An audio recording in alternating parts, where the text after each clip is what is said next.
Good morning everyone, welcome to my channel and it's me again, ang inyong chismosong Kaalda Vlogger. So gusto ko munang magpasalamat sa inyong lahat na walang sawang tumatangkilik, nanonood, sumusuport at sumusubaybay ng aking mga content araw-araw dito sa aking channel. So thank you so much for your love and support na binibigay, especially sa oras na nilalaan ninyo para manood dito sa channel ko. So wag ninyong babaktawan o lalaktawan tong ating topic ngayong araw. I'm sure na hindi ninyo pagsisihan na pinanood nyo to mula umpisa hanggang hulihan. And syempre, buuin ninyo and syempre i-share ninyo, okay? So eto na, dumako na tayo sa ating main topic for today's video. Ito nga no, hindi lang pala si Main ang may clone, pati din pala si Alden Richards kung saan pinapalabas nilang siya yung kadate ni Sakang doon sa Canada. Pero yun naman pala si DM. So, eto na guys, watch this mamaya. Ipapaliwanag ko sa inyo ng buong buo. So, eto na guys, watch this. At kung nakita nyo na ngayong recap, so once again, CTTO sa mga admin o credits to the owner sa ating mga admin. So thank you so much kasi isa ako sa mga pinagkakatiwalaan ninyo and syempre binibigyan ng mga magagandang updates. Kaya eto na nga no, imbis na hindi ako magba-vlog today, nag-vlog pa rin ako. Pero wala naman masama, okay? So, yan ha. It's 950, grabe. 2,950 na tayo. So, sana madagdagan pa tayo ng 3,000, okay, dahil ongoing on 3,000 na nga tayo, sana madagdagan pa ng 3,000 subscribers para 6,000 na.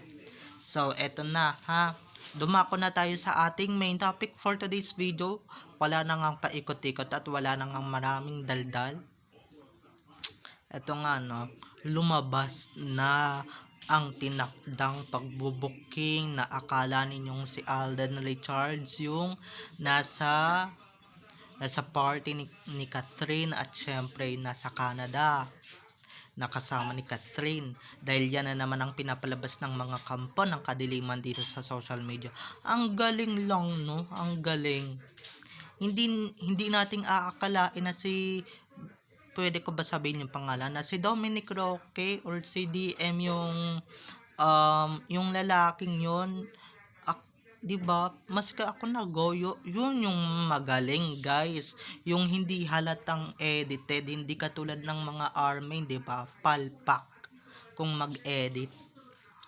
At ito pa guys, hindi lang pala si Main Mendoza ang may clone, hindi lang pala si Meng ang may clone, kundi din pala yung asawa niyang si Alden Richards, may clone din pala. Kaso yung clone niya totoong buhay. 'Di ba magtataka tayo kung ba't napakataba ng katawan, hindi na ganoon yung katawan ni Alden Richards, 'di ba? Dahil yung katawan ni Alden Richards ngayon nowadays napaka-macho na, ma-abs, 'di ba? Masculine na. Hindi na parang ang taba, 'di ba? Parang um, mataba na hindi nagwo-workout, hindi nagji-gym or nasobrahan kaya gumanon, lumaki lalo yung katawan. 'Di ba? Hindi yung katamtaman lang na laki, yung katamtaman lang na, pero wala na kayong palusot ha, wala na kayong lusot dahil na-booking na namin kayo. Yan pala yung taktika ninyo ha. Ah, sa bagay, ganyan din naman yung ginagawa ninyo sa army, 'di ba? Ang kaibahan lang kasi hindi nagwe-wig, hindi lumilipad ang tattoo, hindi lumilipad ang kung ano-anong bagay na nararanasan ng clone ni Main. 'Di ba na lumilipad, na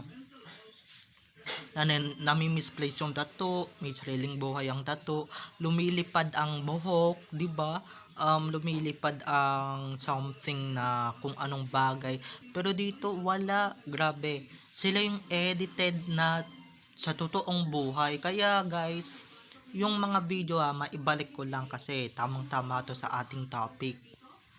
kasi yung mga video na nagtataka din ako, yung mga video na lumalabas about Zack din, 'di ba? Parang mataba si Alden Richards kasi kahit ako nagtataka din parang mataba, sabi ko nga hindi naman ganun kataba na si Alden, 'di ba? Masculine na. So, ganun lang 'yun. Parang ako nagkahinala na rin, and syempre tinignan ko mismo yung shota, yung ex jowa ni Chang Beiyan na si DM um yun na nga yung katawan niya, 'di ba? Napag-compare ko sa isip ko yung katawan ng dalawang lalaki na ginagawa nila ng Salamanca, hindi ba? Um Tama lang 'yan kasi single naman yung isa, single naman din yung pinag-e-edit, yung yung ano, gin, yung lalaking binibida nila sa ano, 'di ba? Or yung lalaking kadobol sa Sarsuela, hindi ba? Yung lalaking clone, single naman din yun, wala namang masama, wala kaming pakialam, okay? Basta ako, kung mag-aano man kayo, wag na lang kayong diba, wag na lang kayong mag-expect ng everything and anything, kasi hindi naman yan papatulan ni Alden, diba? Yan, magpatulan silang dalawa sa total, parehas naman silang single at parehas naman silang bagay din naman sila, yung si DM pati si KB, 'di ba? Pareho silang taga ABS and pareho silang mga heartbroken. So bagay na bagay talaga sila. Wag niya na lang gambalain yung may asawa at may pamilya na, 'di ba? Mas lalo pang nakakasira ng pamilya yung mga ganyang tao and yung mga ganyang temptasyon, 'di ba? Buti na lang si Tisoy hindi nagpapadala sa mga temptasyon, no? Kahit nakasama pa niya true to life si Catherine sa shooting or sa kahit saan mga commercial endorsement, 'di ba? Hindi siya nagpapadala sa mga tukso-tukso. Hindi katulad ng iba diyan na pakitaan ka lang na ang dadala ka na, maaano ka na sa tukso, 'di ba? Matutukso ka na ng bonggang-bongga. Kaya ako mga ka-ADN, nung una pa lang nung una pa lang.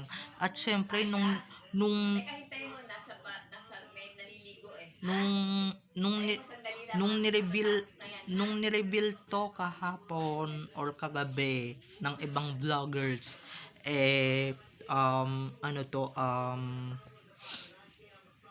napakalaking project syempre para sa amin at para sa akin, 'di ba? Kaya lalo kong gagandahan yung pagsasalita ko dito, kaya di ko kayo pinapaikot, ha. So yung mga walang isip, syempre maniniwala silang si Alden talaga yon, pero kung may isip ka talaga, 'di ba? Isip-isip din, kasi pag may time, gamit-gamit din ng utak, use your brain nga, ika nga sa English, 'di ba? Use your brain and use your EQ sa pag-iisip and sa sosoko ng bonggang-bongga, kasi kung hindi mo gagamitin ng utak mo, hindi mo gagamitin ng katalinuhan mo sa pagsusoko, ay nako, diyan ka matatalo ng mga bobo at syempre ng mga matatalinong napala desisyon dito sa social media. Diyan kayo matatalo, I swear it to God, diyan kayo matatalo, okay? Para hindi kayo matalo sa ganun, isip-isip din, and syempre gamit-gamit din utak, no? Hindi tayo pwedeng magpatalo sa mga ganyan na kampon ng kadiliman, hindi ba?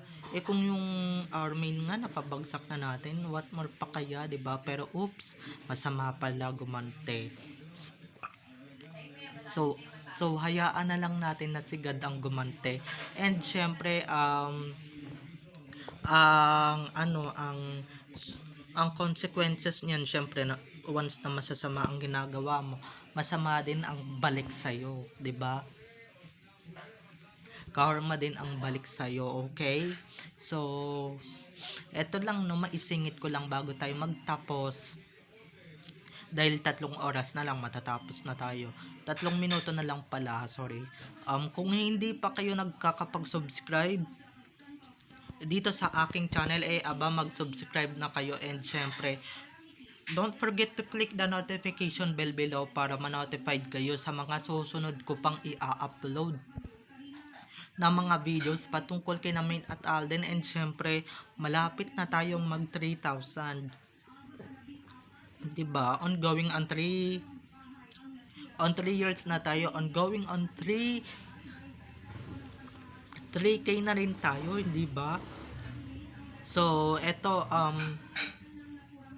dumako ulit tayo sa ating main topic for today's video. Ayan na, lumabas na yung katotohanan na si Dominic Roque pala ang pinapatungan ng ulo ni Alden Richards para palabasin na si KB at si AR ang magkasama, 'di ba? Paano nila didiskartehan na makapag-date ang dalawa, kasama ni Alden Richards ang pamilya niya, 'di ba, sa ibang bansa. So paano 'yun? Ano 'yun? Mag-e-edit na naman sila ng walang patumanggang edited. At saka hello, anong bodyguard ang pinapalabas ninyo? May bodyguard ba na nakahawak sa balikat parang magjowa? 'Di ba? At parang may something sa kanilang dalawa. Ano 'yun? Bodyguard na. 'Di ba? Hindi ganun ang bodyguard. Yung bodyguard hinaharangan lang yung mga taong dadamba sa kanya.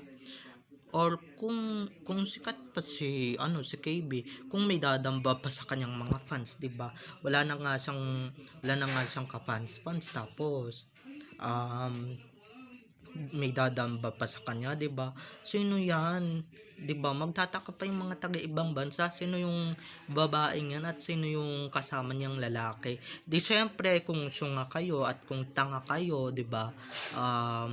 Na nandyan kayo sa Canada, at mapapaniwala kayo na si Alden Richards talaga ang nandoon sa Canada. Syempre